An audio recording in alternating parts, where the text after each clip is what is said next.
প্রথম প্রশ্নটি বলেছে কত টাকা বিনিয়োগ করলে 5 বছরে বার্ষিক 4% হারে সুদ হিসেবে 100 টাকা পাওয়া যাবে। কী করতে হবে, আমরা যদি পিটিআরের ফর্মুলা করি, তো এখানে আই হচ্ছে কত, আই হলো আমার 160, প্রিন্সিপাল আমাকে বের করতে হবে, টাইম 5 বছর আর 4/100, কাটাকাটি করে দাও, 40, 8, প্রিন্সিপাল কত 800। নেক্সট বলেছে দুটি সংখ্যা লসাগু 156, গসাগু 13, সংখ্যা দুটির একটি 78 হলে অপর সংখ্যাটি কত। খুবই সিম্পল, দুটি সংখ্যার গুণফল লসাগু ইন্টু গসাগু, তেমনই লসাগু গুণ গসাগু বাই একটা সংখ্যা দেওয়া 78, 6 দিয়ে যায় 2, 6, 26 হলো আমার অ্যান্সার। নেক্সট বলেছে what percent of 35 rupees, what percentage 35 rupees of 200 rupees. তো 35 টাকা 200 টাকার কত পার্সেন্ট, কত আছে 17.5%। বলেছে এক্স 5টি সংখ্যা 2, 3, 5, 7, 13 এর গড় হয় এবং 10 20 মধ্যবর্তী বেজোড় সংখ্যাগুলি যোগফল হয় ওয়াই, তাহলে ওয়াই মাইনাস 2x এর মান কত হবে। তো এক্সের ভ্যালু বলেছে 2, 3, 5, 7, 13 এর গড়, তো কত হয় এর গড়, 13 সাথে 20, 30, 1 2 3 4 5, তো এর হচ্ছে ভ্যালু হয় 6, তাহলে 6 হচ্ছে এক্সের ভ্যালু। তারপর আমাকে বলেছে 10 থেকে 20 মধ্যবর্তী বিজোড় সংখ্যা, 10 থেকে 20 মধ্যবর্তী বিজোড় সংখ্যা কি 11, 13, 15, 17, 19, তাহলে কত হয় 20, 20, 75, এটা হচ্ছে তাহলে আমার ওয়াই। এখন আমাকে বলেছে তার ওয়াই মাইনাস 2x এর ভ্যালু কত, তো ওয়াই মাইনাস 2x বের করতে হবে, ওয়াইয়ের ভ্যালু কত আমার 75, 2x, এক্সের ভ্যালু 6, তাহলে 6 2 12, 63 অ্যান্সার। এখানে বলেছে 5445 আর 9317 এই দুটো বৃহত্তম সংখ্যা দ্বারা কোন বৃহত্তম সংখ্যা দ্বারা বিভাজ্য। তো এই ক্ষেত্রে আমাদের গসাগু বের করতে হবে। তো গসাগু বের করার অনেক পদ্ধতি আছে, আমি ভাগ পদ্ধতি করছি যেটা এখানে অ্যাডভাইসেবল। তো 5445 9317 এক দিয়ে যায় 5445 2 7 8 3 5445 এটা এক দিয়ে যাবে, তাহলে আমার 3872, তাহলে কত হবে 3, এদিকে 7, এদিকে 5, এদিকে 1, আবার 3872 কে করি, 72 করলে 2 দিয়ে যাবে এক্ষেত্রে আশা করি, হ্যাঁ এদিকে যাবে 6, এদিকে 4, 1, এদিকে 3, তাহলে এখানতে আসবে 726। এখন 726কে আবার করবো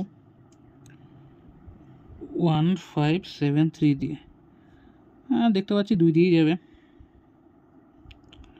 1452, 1,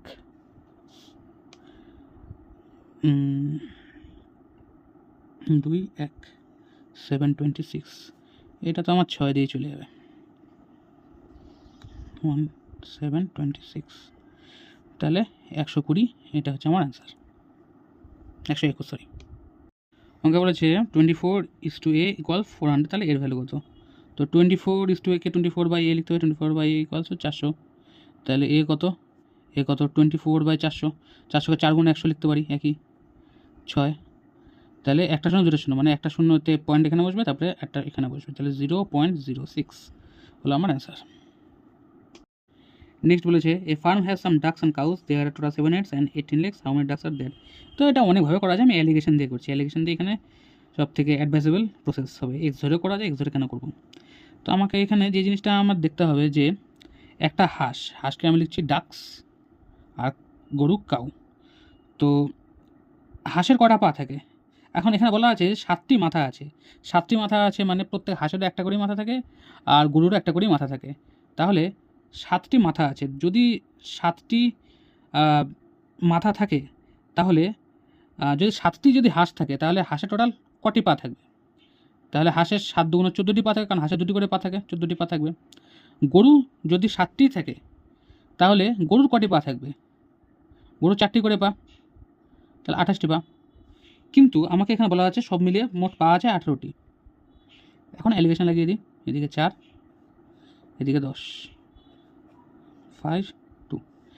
তাহলে আমরা দেখছি এই অনুপাতে আছে। তো এখন আমাকে দেওয়াই আছে 7টি মাথা আছে। তো 7, 5, 2, 7-এর ভ্যালুই দেওয়া আছে 7। তো 1-এর ভ্যালু কত? 7/7। তাহলে এখানে ডাক কটা আছে? ডাক আছে 5। তাহলে 1 × 5 5 হবে আমার অ্যান্সার।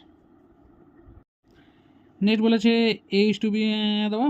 তাহলে এটা ক্লাসিক রেশিও ট্রিক কি একদম বেসিক। A:B, B:C, C:D যদি এরকমভাবে দেওয়া থাকে তাহলে আমার এটা আমার কাটাকাটি চলে যায়। শেষে যেটা পড়ে থাকে সেটাই হচ্ছে আমার অ্যান্সার। তাহলে A:D আমার এখান থেকে বেরিয়ে যায়। তো A:B হচ্ছে কত? 4:3, 7:5, 9:8। কাটাকাটি চলে যায়, 3 × 7 = 21 আর 10। তাহলে A:D কত? 21:10। নেক্সট বলেছে এটি ভগ্নাংশের লব 10% কমানো হলো, হর 10% বাড়ানো হলো, ভগ্নাংশটির মান হয়, তাহলে 9/22 মূল ভগ্নাংশটি কত? অনেকভাবে করা যায়, এক্স ধরে করা যায়, রেশিও দিয়ে করা যায়, রেশিও দিয়ে করছি, তারপরে এক্স ধরেও করছি। তো ছিল কত? লব 10 কমানো হলো, 10% যদি কমানো হয় তাহলে 10 থেকে 9। তো এটা কী হলো? নিউমারেটার। আর ডিনোমিনেটার যেটা আছে সেটা 10-এর থেকে বাড়ানো হলো, 11 বাড়ানো হলো। তো এটা নিউমারেটার, ডিনোমিনেটার। তো এখন যে নিউমারেটার ডিনোমিনেটারকে যদি ভাগ করি, এটা হচ্ছে আমার অরিজিনাল আর এটা হচ্ছে আমার নিউ। তো যদি আমরা অরিজিনালটাকে যদি দেখি তাহলে 10/10 1, আর নিউ হচ্ছে গিয়ে আমার কত দাঁড়াচ্ছে? 9/11। এখন এই 9/11রই তো ভ্যালু দেওয়া আছে, 9/22। তাহলে 1-এর ভ্যালু কত হবে?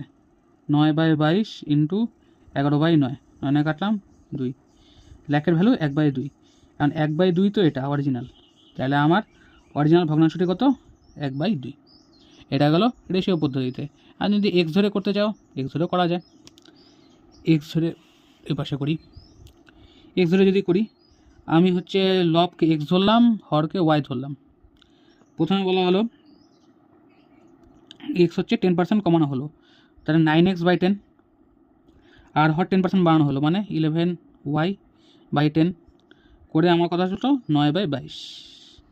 তাই 9x/10 × 10/11y, 10 কাটাকাটি যাবে, 9/22, 9 কাটাকাটি যাবে, 2 কাটাকাটি যাবে।